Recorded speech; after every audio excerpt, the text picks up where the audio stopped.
3 సన్నగా కట్ చేసి ఉంచుకున్నాను.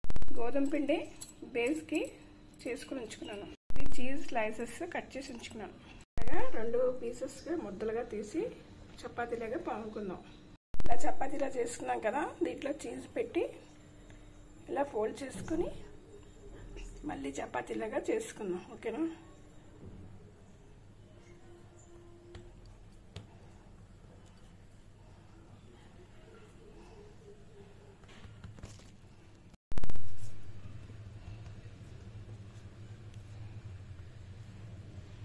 ఇలాగా స్మాల్ పీసెస్గా కట్ చేసి ఉంచుకుందాం.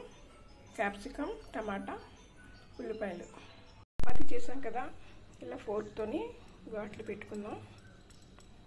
అంటే పిజ్జా లుక్ రావాలి కదా. ఇప్పుడు తావా వేసి దీన్ని చపాతీలాగా కాల్చుకుందాం.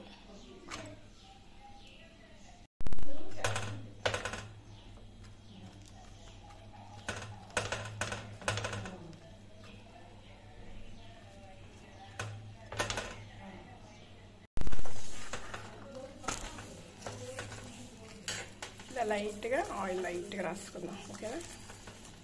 ఇప్పుడు పిజ్జా టాపింగ్ అన్నీ చేద్దాం. టాపింగ్ బయట తీసుకున్నాను, ఇది స్ప్రెడ్ చేద్దాం లైట్గా. ఇలా వేసి స్ప్రెడ్ చేద్దాం. ఇలా స్ప్రెడ్ చేశాను కదా, దీని మీద ఇలాగన్నీ పెట్టుకుందాం. ఆనియన్స్, క్యాప్సికమ్, టమాటా, కొంచెం ఇలాగ చిల్లీ ఫ్లేక్స్ వేద్దాం. ఇలాగ పన్నీర్ పీసెస్ ఉన్నా కూడా వేసుకుంటే బాగుంటుంది. ఇప్పుడు చీజ్ని గ్రేట్ చేసి దీని మీద వేసుకుందాం. ఇలాగా చేసుకుని ప్యాన్లో వేసుకుందాం. ప్యాన్ పెట్టి దీంట్లోని ఈ పిజ్జాని పెట్టి లైట్ కుక్ చేసుకుందాం. ఇలా పెట్టుకొని కవర్ చేసుకుందాం ఒక 10-15 మినిట్స్. పిజ్జా రెడీ అయిపోయింది. దీన్ని కట్ చేద్దాం. ఇప్పుడు healthy pizza home made. Cheese బాగా మెల్ట్ అయింది.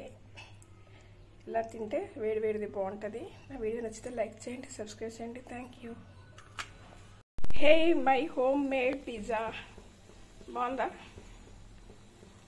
ఇది వీట్ ఫ్లోర్తో చేశాను. బేస్ మైదా కాదు, చీజు, పన్నీర్ అన్నీ వేసాను.